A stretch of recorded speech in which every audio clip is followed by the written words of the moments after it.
All right, and we're back. It's COMP392 Advanced Graphics, and it's week 1, lesson 1, part 4. And we've done some troubleshooting to fix the problem with transpiling with VS Code. Some people have found success, other people have not. And so, like I promised, I will show you Visual Studio and show you how that works. Okay, so how do I do it on the Mac? Well, I got to virtualize it, obviously. So let me just come back down to here. And I'm just going to kill some of these windows. And on my virtual machine, I'm going to resume my VM, my Windows 10 VM. And one day when it comes up.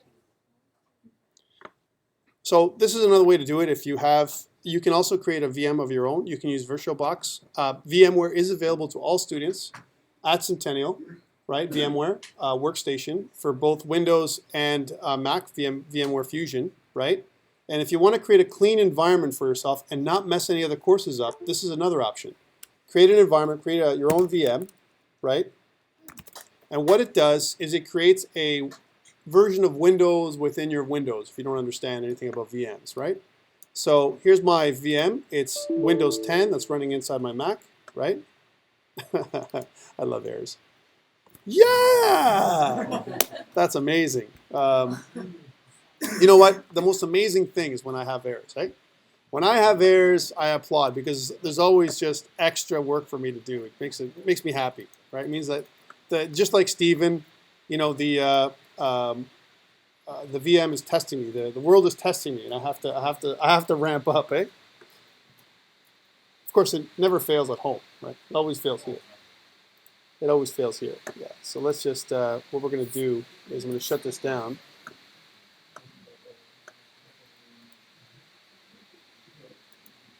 We're going to do a hard quit on that one.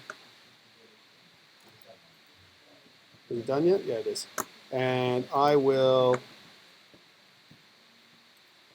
bring up this thing here. Yeah. And I can always do in boot camp too. I mean, I could go into boot camp. I prefer not to, only because it needs a reboot for me, right? So that's why I typically use this. But let's just see what happens, right? I mean, it's going to resume, and it's going to say, man, it's bad, it's down. Yeah, there we go. And I'm just going to reboot it here from in here.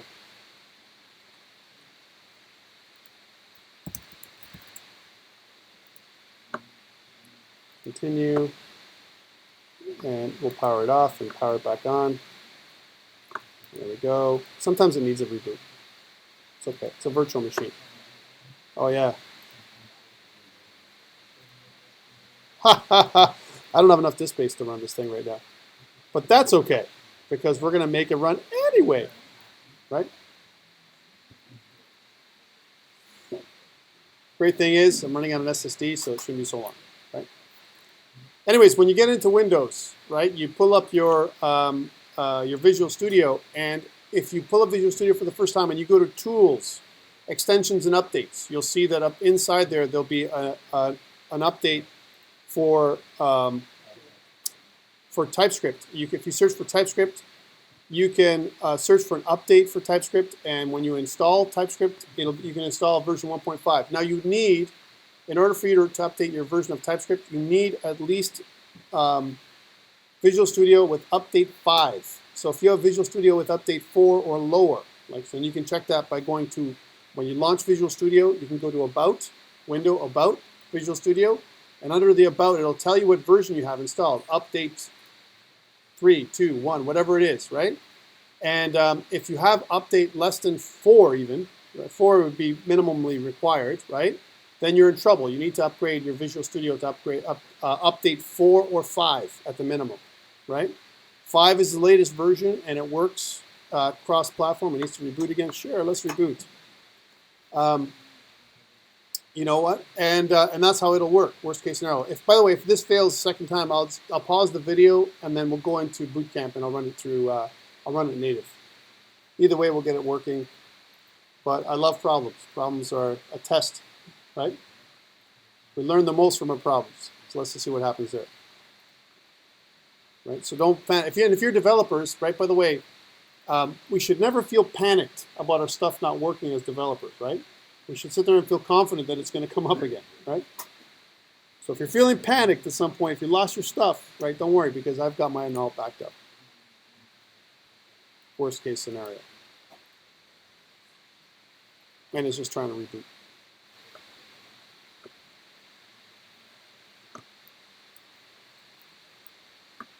There it is. It's going through its cycle. So again, go into Visual Studio and check out your version. Who's got version of Visual Studio with update less than 4? Anybody? I know you have a problem because yours is 2012, right? You have update 4? Okay, so that should be okay. But so then you should go into Tools, Extensions and Updates, right? And then install your TypeScript 1.7 as the minimum. It doesn't matter, but I'm going to show you how to use Visual Studio 2013 to do this, to do the course with me, right? So you won't have to ever do VS Code. When I show you, so I'm going to show you 2 different ways: VS Code, which I'm going to be using the whole time, or Visual Studio, which is actually a little easier, right? To be honest with you, right?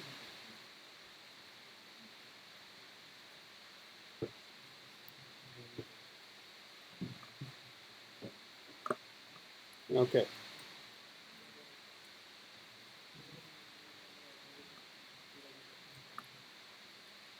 Let's see if this is going to work now, finally, with my lovely Windows 10 and a VM, right? Worked before.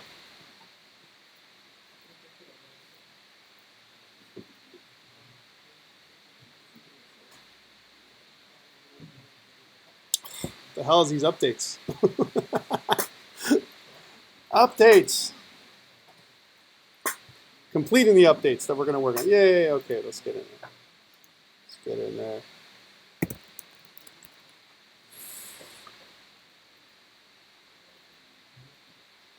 This is a good sign. Okay, let's see if it's not going to crap out on me again. Maybe it'll crap out on me one more time. How about that? Okay, here's Visual Studio right here. I'm going to bring it up. Visual Studio 2013. And I apologize for the technical difficulties.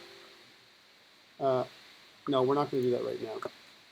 And I'm not going to sign into, oh, maybe I will. No, I won't. It's only OneDrive. I'll let it do its thing. It'll do its dance, so it'll update. There we go, loading its components. Now you got to figure, I've got a 16 gig Mac, right? And I've allocated 8 gigs to Windows 10, right? Oh, it works. Just takes time. Just takes a sweet time. That's all it is, right? Windows 10 is a little bit more resource intensive than Windows 8. Windows 8 was flying. It was like flying like crazy, right? Windows 10 a little bit lower. All right, so let's take a look and see what I've got here. Now yours will look similar to this. Remember, mine will look a little different because I'm projecting, right? So bear with me while I'm doing this, right? So like I said, if I go to Window or Help, and if I go to About Microsoft Visual Studio, right? And it'll show my version. My version is Update 5, right? That's what you want. And I'm using Ultimate, Visual Studio Ultimate 2013, right? So that's the first thing. So in order for you to upgrade your stuff, your tools in Windows, there's a couple things to do. One is you go to Tools, you go to Extensions and Updates, and when you pick up Extensions and Updates, you want to look at Online Extensions and Updates. Here's the Online Gallery. And if you look down here, there's all these new extensions and updates you can download, but you don't want to search for them by hand. Up here, you want to put in TypeScript, right? So you search for TypeScript, and then it'll pull up the latest version. Here it is. I haven't even installed it on my machine, right? So here's 1.75, right? I'm going to click Download. Now this is going to take a long time, right? It's 10.3 meg, right? But it'll take time for it to install. So I'm not going to do that right now, all right? Just because it's going to take time. So this is what you would normally do, 1.75 as an example, and you can download and install it. Okay, that's what you would do. I'm going to do it later because if I do it now, we're going to be waiting for me to do that, and you're going to get mad, right? But what we do is we want to create a new project. Let's do a new project here on Visual Studio 2013, 2015. It's the same 2013, 2015, okay?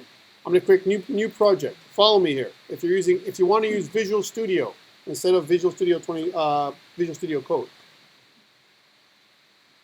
Now remember, you have to have Visual Studio with update 4 or 5. If you don't have those, this is useless, what I'm going to show you, right? Okay, with update, come on, and chug, chug, chug as this thing is chugging through. It's going to, okay, there we go. I want to click on, yeah, I better sign into this one. I better sign into this one. And of course, it's going to ask me my code because I use two-step authentication. That's okay. And just bear with me while I do this code thing and log in for the first time.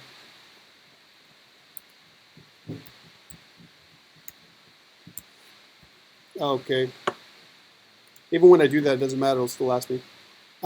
Okay, so what I want to do is I want to go to web under C# templates. I want to go to web, and I want to go to ASP.NET web application. But I'm not going to create an ASP.NET web application in Visual Studio. I'm just going to make a new one that we're going to call example, or a 3. We're going to call it 3JS example, just to make sure it's something different, right? Okay, I'm not going to make this. Actually, you know what? I will make this a Git repository, and I'll share this on GitHub with you. All right, so that way you can find it on GitHub. I'll put this up in a second. Okay, so I'll make this go. I'm going to create an empty template. I'm not going to choose any other template, just the empty template, which is available both on 2013 and 2015. All right, and then press OK.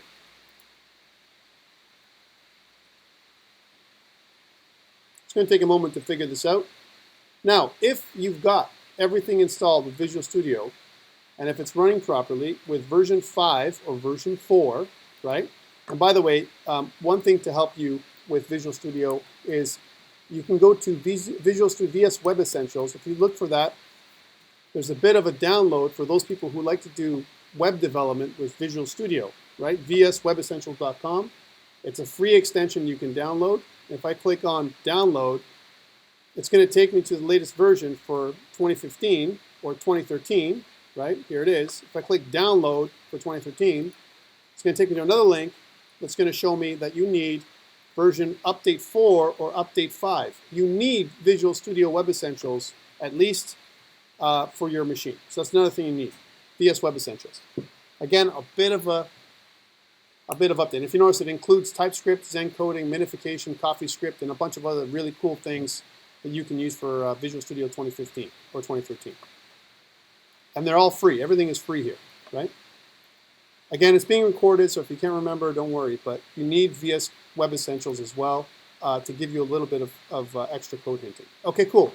So I've got my application here, and I want to create an index.html, and I want to create my structure. Remember my structure, right? My structure is scripts and content, right? That's what I want to make, right? So I'm going to right-click here on the project, and I'm going to say Add, and I'm going to go a new folder, right? And the new folder is going to be scripts. And then I'll make another one. I'm going to add a new folder, and we're going to call this, not there, Tom, come on. Let's just get rid of this thing. I'm going to click on my project and go add new folder, right? And we're going to call this content, right? So same as before, right? And I'm going to right click, I'm going to add a new style sheet under content. It's going to be called app.css, just like I did before, right? So all the same stuff that we saw before, right? It's going to take its sweet time to create it on my system, but on your system it should be lickety-split, right? And we don't need this body. We're just going to make a comment that says custom styles here. And we'll save. Okay, we don't need that. And now under scripts, I want to create my first TypeScript file. So I'm going to say add. And if you notice it, if you've loaded it properly, it'll show you this menu. Look, TypeScript, right? If you don't see TypeScript in your menu, you haven't done everything you need to do with Visual Studio either, right? You need VS Web Essentials in order for it to work, right? So I'm gonna hit TypeScript file, and then I'm gonna call this the same as before, app.ts, or you can just leave it as app. It also asks you, hey, do you want to download any type definition libraries? Right now I'm gonna say no. Okay, here's my TypeScript file, right? And the beautiful thing about Microsoft is, as soon as I save my TypeScript file, it transpiles. That's it. You're done. There is nothing else to do, right?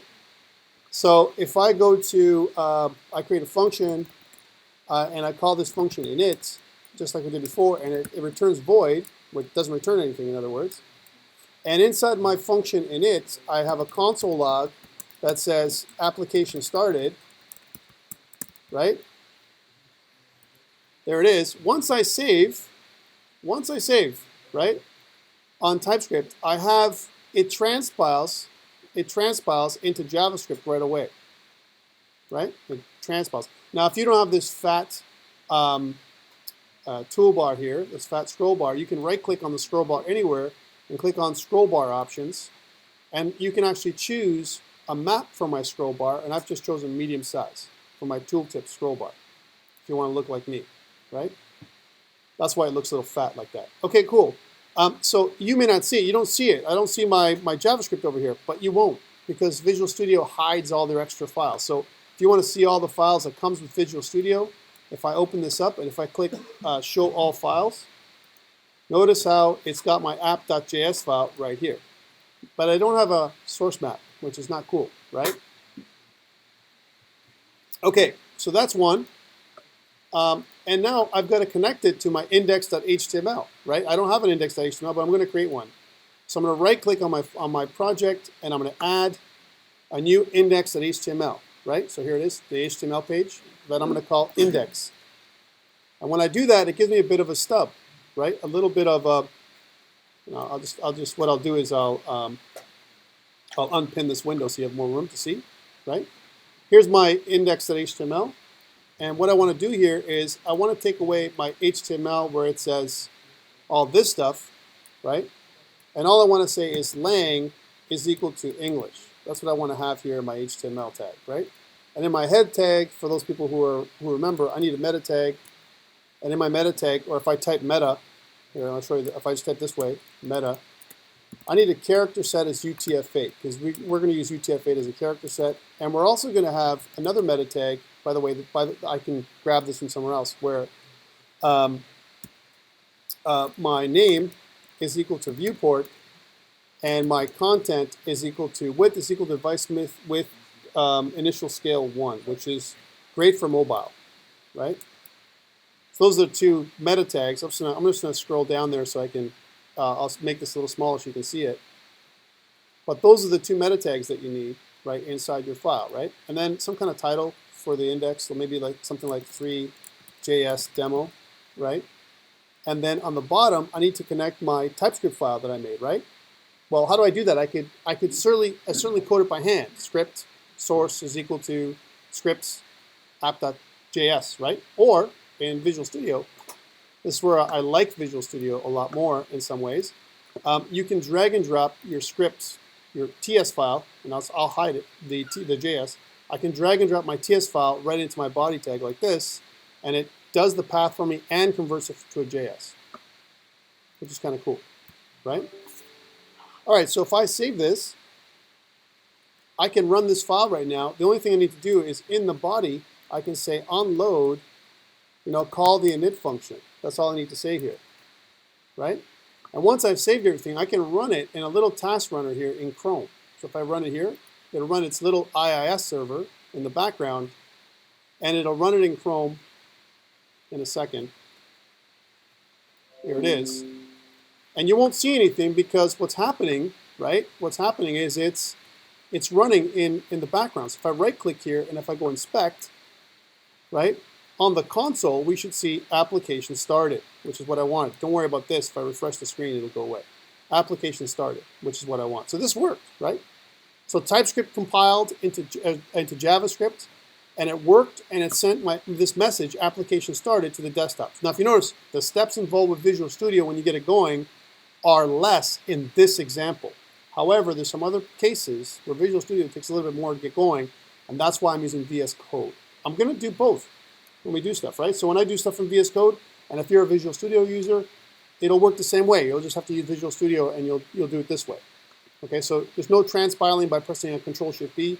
As soon as you save your file, it transpiles automatically. Yeah.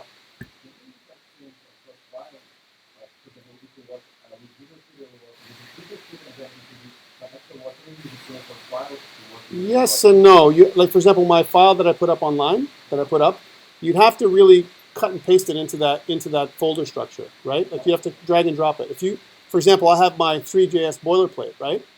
For me to use my 3JS boilerplate from online in Visual Studio, I'd have to make an empty application, an empty project, and drag and drop my folder into my all my folder structure into my application, right? That's the way I'd have to do it, okay?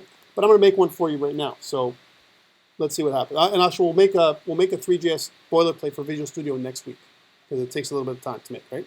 For now, I just want you to understand TypeScript. That's the most important piece, right? Because that's the language you're going to be using. Visual Studio with TypeScript, right? Or VS Code with TypeScript. It doesn't matter to me, however you do it, right? So who wants to use Visual Studio? It's totally okay to use that. I'm okay with using Visual Studio instead of VS Code if you want to do that. VS Code is a little bit lightweight though, right? Visual Studio, 70 million lines of code to write a little bit of JavaScript, right? VS Code, very small, written in TypeScript, for TypeScript. Everything's cool. If you can make it work, it's great. But it might mean you uninstalling Visual Studio 2013, 2015 from scratch, cleaning up your system, or creating a VM, a clean system to work from. That's okay, right? And then you have no problems. You can do what I did. Let's show you what it looks like in VS Code. So back on the Mac. Remember, I'm virtualizing, so I'm running both at the same time. I'm back on the Mac, and I didn't add my index.html. And if you wonder how I get it here on the Mac or on VS Code, I don't have a default template for index.html. So I can hand bomb it. I can make it by hand, right? Let's do that. So if I go New File, and if I go index.html, so you can see it again one more time. And here at the top, I'm gonna put a doc type, right? So here's my doc type, which is HTML. And then inside my, I need these. This is basic building blocks here, right? I need an HTML tag. Inside my HTML tag, I need a head tag. And inside my, below my head tag, I need a body tag, right? Yes. You still need an HTML tag. This is the structure you need, right? In my HTML tag, my attribute's going to be lang is equal to English, right? In my head tag, I also need a title attribute, right? So our title tag, so title. And in my title, I should probably put in something like, 3JS demo. All right, that's what it looks like, just like we did last time. I also need a couple of meta tags that I mentioned. So here's my first meta tag. And my first meta tag is going to have character set is equal to UTF-8. I'm just hand bombing it here instead of doing it the Visual Studio way. And I need another meta tag, right? And my meta tag is going to be name is equal to viewport, content is equal to width is equal to device dash width, comma, initial dash scale is equal to 1. So what this does is it says for smaller devices like handheld devices, right, my content will reflow into smaller devices as well. Right? It'll assign the width of the device to the width property. Okay, cool. So that's what that does. And now for my scripts are in my my scripts file here. What I'm going to do here is I'm going to create a script tag in the bottom of my body tag. And I'm going to say source is equal to app.js because I can't recognize TS. TS doesn't mean anything for browsers. It's just the JavaScript it understands, right? So this, I'm going to annotate it a little bit too. Why not? I'll say this is my JavaScript section, right? Here's my JavaScript section for my for this script that I've made, right? Now it hasn't transpiled yet, and I haven't done anything with this. And one more thing I need to, on my body tag, I need to have an attribute, this onload attribute. This is one way of doing it, by the way. There's many ways, right? I'll show you other ways later. When I don't want to confuse you too much more than I have already, right? I laugh, but truly, it's when you first start off this process, it doesn't matter whether you're doing 2D or 3D. It's like this. It's a little bit, you're trying to get a hold of it, trying to understand what's all going on. It's a bit of a process, but once you get your process going, you're golden. You'll understand more than most people, believe it or not. All right, so I've got my index.html. As an example, right? And now I want to test it. How do I test it, right? Well, first, I got to transpile to make sure it works. So I'm going to transpile. And notice on this little corner here, I have everything. It's good. And I'm going to right-click here, And I'm going to open it in terminal. Let's try that again. Sorry, because I have my terminal open again. I'm going to open it up in terminal. And when I do that on the Mac or Windows machine, and command prompt, it'll be in the Windows machine, right? What you'll do is it'll get right into that folder, that example folder that I made, right? Here's my example folder. And what I want to do is I want to run that HTTP server. So if I do a directory search, I can see that there's my file, there's my index.html, and in my scripts I have my app.js and my app.ts. What I want to do is I want to run my little HTTP server so that way I can see what my files are doing in the future, right? So HTTP-server. Now, in order for you to install that, you have to go npm install HTTP-server first with a -G option. And what that does is it installs a little tiny server locally on your machine for testing, because you're going to need to do that one time. Okay. Once you've got that server running, right, then later on, you can just simply do HTTP-server and press enter, and it'll run a little server on port 8080. Okay? And if I go back to my machine here, and if I check localhost 8080, I don't have anything. It doesn't show anything because I'm not doing anything with my HTML right now. I got to right-click and go to inspect. And on the bottom, right, in console, if I've done everything properly, it says failed to load resource to server. Oh yeah, because I made it wrong. I made a mistake. Let's fix it. It's not app.js, it's scripts app.js. The path is wrong. So it's scripts app.js. We'll save that. And then I don't have to transpile anymore because it's just my front end. I only have to transpile my JavaScript. I never have to transpile my HTML because it's just my front end.